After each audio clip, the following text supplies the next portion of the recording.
Hey everybody, it's the Heretic. So, I'm actually going to need you guys to help me with this video because this is blowing my mind.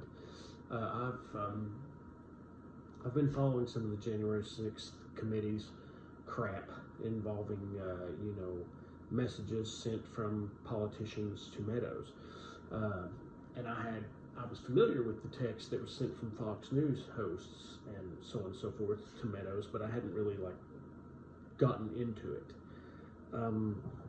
Apparently, Liz Cheney and all those other imbeciles are trying to present present the narrative that there was some sort of contradiction, like what they said on air on the 6th and what they said in text messages to the president are not only indicting and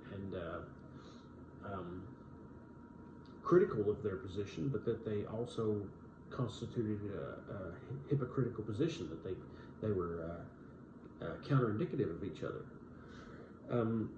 So I consulted PolitiFact here. That's the first thing I could find, and they took the same position, that they didn't, what they said on air and what they said in texts, despite their claims that what they said on air was pretty much the same thing, was not accurate. But when I start reading through it, and I'm going to read some of these to you, I'm lost. I'm going to need some of you guys to maybe, especially some of you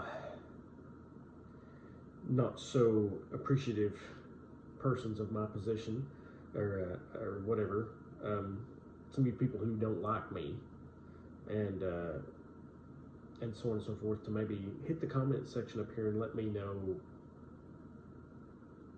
where the contradiction lies, because I'm not getting it. Let's see. I'm going to read, and I'm citing PolitiFact here. Representative Liz Cheney, Republican, Wyoming, read the text out loud during a December 13th hearing, blah, blah, blah. A day later, Hannity and Ingram claimed they had always been consistent with their viewers. I had said to Mark Meadows the exact same thing I was saying live on the radio at that time and on TV that night on January 6th and well beyond January 6th, Hannity said, December 14th during his show. Were they consistent? Now see, this is where it gets a little weird, because he's saying he said the exact same thing, and I'm going to go ahead and tell you that in terms of verbatim, from a pedantic standpoint, no, he didn't. But did he maintain his position? Once again, guys, forgive me, I've got a cold, or allergies. Anyway, not COVID, get off me. But in terms of his basic position, yes, he maintained a very consistent narrative based on what I said. Here's a Twitter video of it. God, Twitter. Ingram tweeted that it was disgraceful and said on air that those who stormed the building were criminals. Hannity said he didn't want to see our Capitol building breached like this ever again. But their other comments on January 6th undermined the concerns they shared in private, that the threat was serious and that the president had influence with the crowd. Now see, that's very tricksy of you. That he had influence, that's not what they said. What they were saying is that you should tell these people, you should make a public statement. Okay, that's not saying you had influence with them. They're saying you need to publicly condemn this quickly. Okay, you need to find some way to stop it. All right, they're not saying he had influence, like these people were operating at his beck and call. That's not what was said. And good luck. I wish you the best at trying to substantiate that. And then there also the notion that the threat was serious. Well, when you say serious, what do you mean? That it was a bad look for us. That was what I got. Not that there was a threat, or that these people were, oh man, they were trying to overthrow democracy, or that they were after these senators, man. They were out for blood. No, that's not what they were saying. What they were saying is it's a bad look. And don't take my word for it. I'm going to read it verbatim. Laura Ingraham. Here we are. What Ingraham texted Meadows on January 6th, quote, "Mark, the president needs to tell people in the Capitol to go home. This is hurting all of us. He is destroying his legacy." Okay. What does that mean? It means that this is not a good look for us, and he has a legacy, and these people are bad for it. This incident is bad for it. Okay. What Ingraham said January 6th on Fox News is the Ingraham angle, that's a mouthful, starting at 10 p.m. estimated. Quote, "Earlier today, the Capitol was under siege by people who can only be described as antithetical to the MAGA movement." So far, so good. Make America great again. This is not how we make America great again. This is antithetical to that ideal. Irrespective to whose side they're on, even if they're Trump supporters, which seems they were, even if they are in favor of Donald Trump and his presidency, that they're still antithetical to the MAGA movement. Moving on. Now, they were likely not all Trump supporters, indicating that they were also at least partially or predominantly Trump supporters. In other words, saying not all of them were, is like saying not all of the protests were violent. Okay, meaning most of them were, or weren't, you know what I'm saying? Or, well, excuse me, not all of the protests were peaceful, would be the way to maintain that position. Saying not all of the protests were peaceful, that's saying most of them were, but some of them weren't. Not all of the protesters were peaceful, saying implies that the majority of them were, but some of them weren't. Okay? But moving on. Now, they were likely not all Trump supporters, and there are some reports that Antifa sympathizers may have been sprinkled throughout the crowd. Okay?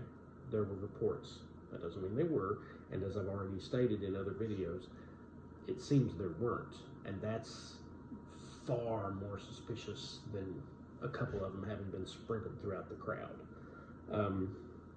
But the point remains, if you were a Trump supporter hoping to display your support for the president, well, today's antics at the Capitol did just the opposite, end quote.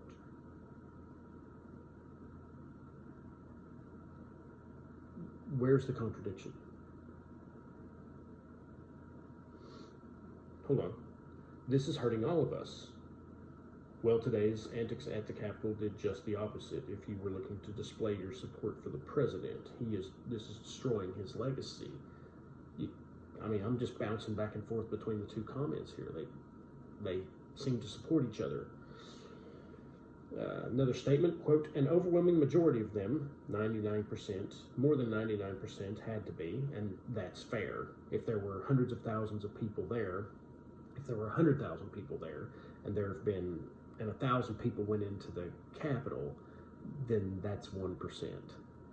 If there were over 100,000 people there, okay, so that'd still be good. We'd still be at 1%, or less. Actually, it was less than 1%.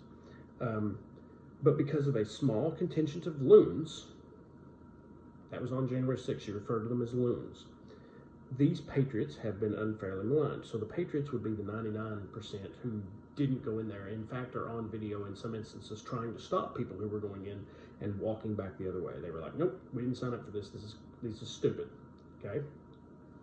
So that's fair.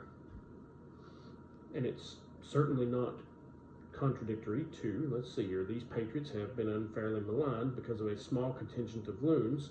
This is hurting all of us. Okay, so far so good. Once again, hit me up in the comments. I'm not seeing the contradiction here. And once again, what we are seeing is a desperate attempt to spin this. They are desperate to spin this. Moving, a further quote. Quote, "I have never seen Trump rally attendees wearing helmets. Black helmets, brown helmets, black backpacks. The uniforms that you saw in some of these crowd shots, those knee pads and all the pads on their elbows, I don't understand this one. This one doesn't seem to mean anything. In other words, she's saying, I've never seen Trump rally attendees wearing helmets. In other words, this is new. This is different. Now, there was at this time still a theory that, or reports that some of these people weren't Trump supporters. So she may have been sort of implying that some of these people were not Trump supporters. But let me just get this out right now. These silly, completely asinine notions that all of the 570 some odd riots that took place during the 3 months of the Summer of Love were instigated by right-wing proponents is absurd.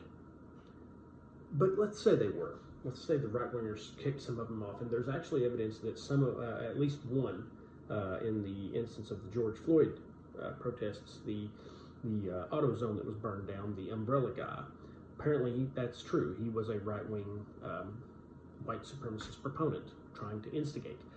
That doesn't let you off the hook.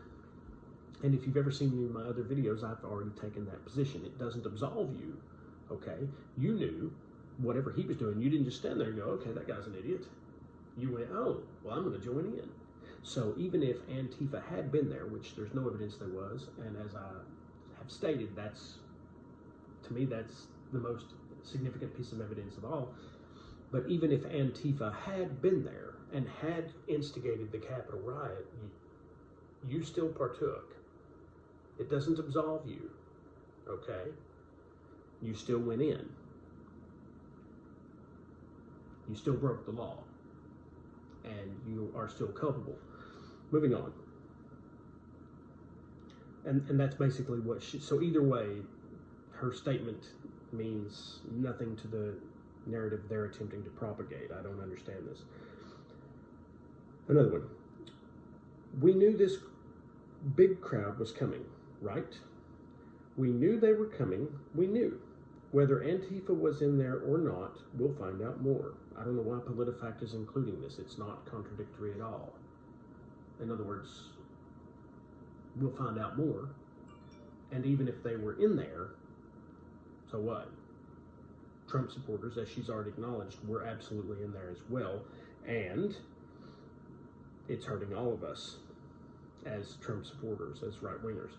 And she is maintaining that narrative. She's maintaining that, whether they were in there or not. And at the time, they may have been, but it didn't change anything. Okay? That wouldn't mean that Trump still couldn't go on and condemn these people and ask them to go home. Because some of the people that were in there, even the majority of the people that were in there, were his supporters. Okay? People that supported him. All right? Now, would they have listened? Not really, because they didn't listen from the onset. When he said peacefully protest, when he said, lawfully, well, they didn't listen to begin with. Mob mentality has a way of doing that. Further quotes. The final quote, actually. I have been to dozens of Trump events, and the criminal actions we saw today do not represent this movement. This is not their normal behavior. This is not what we are about. That doesn't contradict her original statement at all. The Washington Times reported today that at least 2 Antifa were in the crowd. I don't know if that's true or not. Now, let me be clear, and I said this on Twitter today, any effort to use this movement as cover for illegal acts of violence is wrong. We're trying to save this country, not to tear it down. This is hurting all of us. That last part was from her original statement with what she texted Meadows. Where's the contradiction? Where is it? The Washington Times reported today that at least 2 Antifa were in the crowd. Apparently that's not necessarily true. And even if it were 2, people wouldn't be that significant. They wouldn't be significant enough to turn that whole crowd. And furthermore, they might have just been people who had showed up at an Antifa rally. They weren't actually Antifa, but anyway. I'm sorry. There's no contradiction here. There's no acknowledgement that Trump had power over these people or that this was his doing. Nothing. And I don't want to insult the intelligence of anybody by believing they're stupid enough to actually try to make that correlation. This is disingenuous. This is a spin job. This is what happens when you attempt to skew the truth, twist it, and then turn it back to your favor. You're trying to misrepresent words. What you're basically doing is you're reading things to people that had interpreted what happened that way one way or another. It didn't really matter what you read. You're just basically presenting it under the notion. It's propaganda 101, guys. All right. We're done with Liz. Let's move on to Sean Hannity, one of my favorite people. What Hannity texted Meadows on January 6th, quote, "Can he make a statement? Ask people to leave the Capitol." I mean, this is gravy. Okay, can he make a statement and ask these people to leave? Right. What Hannity said January 6th during the second hour of his 3 to 6 p.m. estimated radio show. I thought he was on the television anyway. Quote, "They were there to peacefully protest." Initially they were. Then we had the reports that groups like Antifa, other radical groups, I don't know the names of all of them, that they were there to cause trouble. Okay, so there were initial reports. As I said, that's not really saying anything. That's just pointing out that we had heard that there were some people there to cause trouble. In other words, we still weren't sure who the instigators and the propagators of this were, the people who kept the ball rolling. There's no contradiction there. That doesn't change that he's saying, ask these people to leave the Capitol. All right? That there's no contradiction of terms there or delineation between one group or the other. Moving on, good God. Quote, "There were reports that some of these groups were telling their members to dress up in, quote, MAGA gear." That is true. There were reports of that. Now, were those reports accurate? They don't seem to have been. Or they may have been reported, but nobody actually did it. Nothing about that is contradictory. I'm not sure why PolitiFact is including it. It's actually sort of indicative that they're attempting to bolster their position by padding it with benign bullshit. Just banal drivel. What Hannity said January 6th on Fox News' Hannity. Okay, so there is a television show. Starting at 9 p.m. estimated. Quote, "Everyone knew going in today that this crowd was going to be massive. They knew there were hundreds of thousands." Okay, so yeah, wait, 1% is dead. Of 99%, in other words, it was well over 99% that didn't partake. There were hundreds of thousands of people that came to town. We also knew that there's always bad actors that will infiltrate large crowds. I don't care if they're radical left, radical right. I don't know who they are. They're not people I would support. Where's the contradiction? Can he make a statement and ask people to leave the Capitol? That's not implying that he has any control over these people. It's just saying, can he do this? They're aware of the optics. And this is why I've said, those people that went in that day, you're idiots. You're idiots. They suckered you in. Now, of course, there's some talk that some of these people might have been feds and that the feds sort of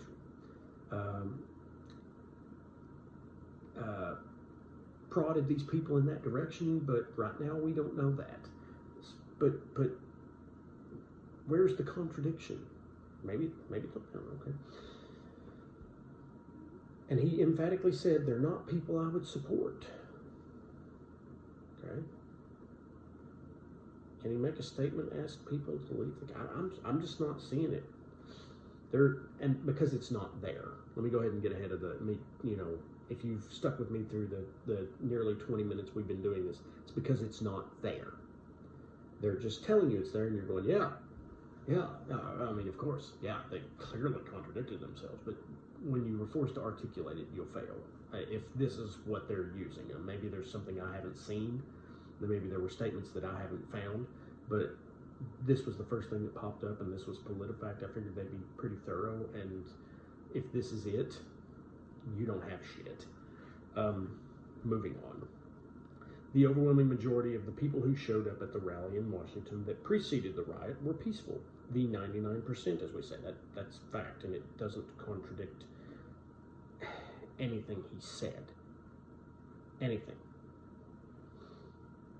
In fact, it corroborates not only what he said, but the findings of the FBI and the investigations thus far. Another quote, knowing that often agitators insert themselves from whatever crazy point of view they might have inside a big crowd like that, why were they so ill prepared? So he says, from whatever crazy point of view they might have. So once again, he's acknowledging right wing, left wing, it doesn't matter. We knew that agitators insert themselves. This is one of the reasons why Trump had already petitioned to have the National Guard there. You know, they wanted them there. He wanted them there at the onset. And if you think that the National Guard getting there sooner could have ended this sooner, and I've already been over this in another video, but the bottom line is you can't have it both ways. I always distinguish the 99% that were peaceful today. Okay, so he distinguishes the 99% that were peaceful today. Can he make a statement, ask people to leave? Where's the contradiction? Where is it? There's no contradiction here. There's no distinction between the statements they're making and the statements that they made in texts. I'm sorry, but what inference can you logically achieve there without being disingenuous and attempting to basically skew or misrepresent what was said? In other words, you send a guy a text message and he sends you back a text that says, I'll be there in a minute. And you turn around and go, oh, he'll be here in a minute. You hear that? He said he'd be here in a minute. Right? Okay, meaning what? So what you're basically doing is you're asserting something, okay? And then you're allowing the imaginations of the people who are already sort of have a predilection toward a position from the onset to sort of mix that in with their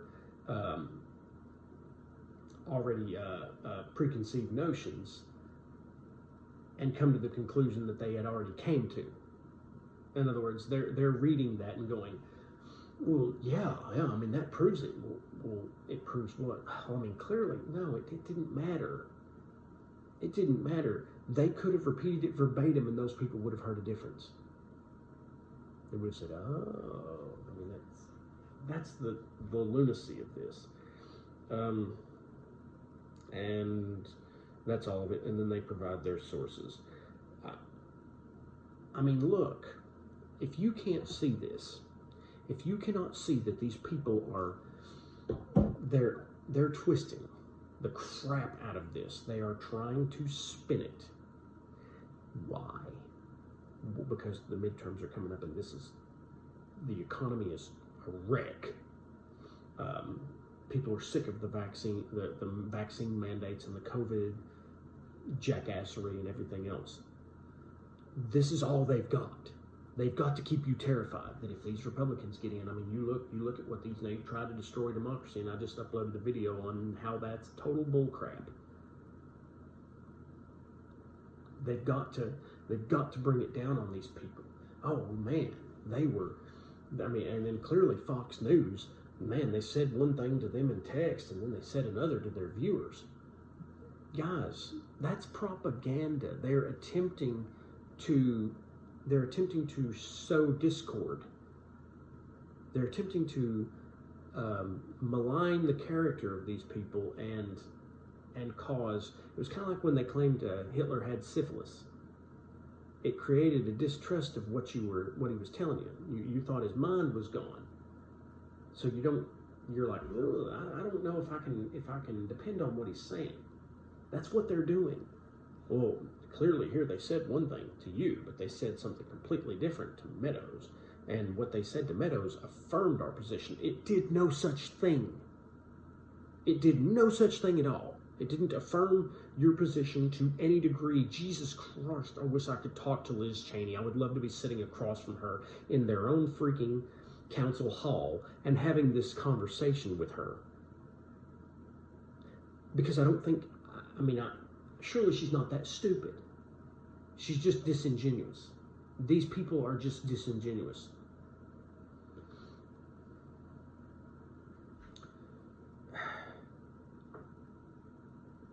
And if I asked her to walk me through it, I would wager a small fortune she could not.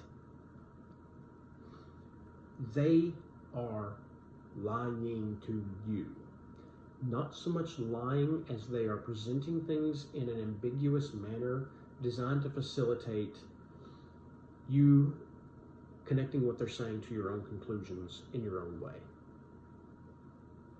You know, it's like when somebody says, well, we know what they meant. Yeah, that's what they said. We know what they meant. What's immediately happening is that they are presenting this so that you can find your own way to plug what you feel into it, and suddenly you think, yeah, we do. We're connecting. It's absurd. Okay. So we've taken this narrative. There's a few other facets of it that I haven't covered yet. The PowerPoint was one of them, and a PowerPoint is absurd. And I think there was one more. Now, one of them I heard gave me pause. I had to sort of stop and look at that a minute and go, that's interesting. But I need to go back and look at it. It's still not indicative of what they're claiming it's indicative of, but it is an indicative measure toward the notion that you guys, you wallered around here. You weren't really sure. I don't remember exactly what it was. I don't want to say too much before I look at it again, because that's just, I'm remembering looking at something and going, oh, that's interesting, but I may be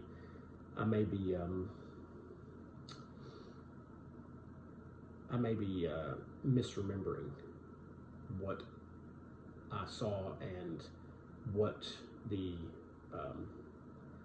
interpretation of it I had was. In other words, I may have some of my wires crossed. But anyway, guys, stop with this silly, stupid notion that, well, Fox News, look at their tweets, and look how they contradicted themselves. They didn't. They really didn't. Laura Ingraham said, this is hurting us all. This is bad. And then she also said, if you were trying to support Trump, you failed. That was antithetical to the movement. There's no contradiction here at all. They sent very short, simple tweets, or text messages, they sent very short, simple tweets. And you're trying to take those 2 or 3 sentences, they were like 3 to 4 sentences at most, and you're trying to basically, once again, blanket the entire spectrum of the other things they said with that, as though there's some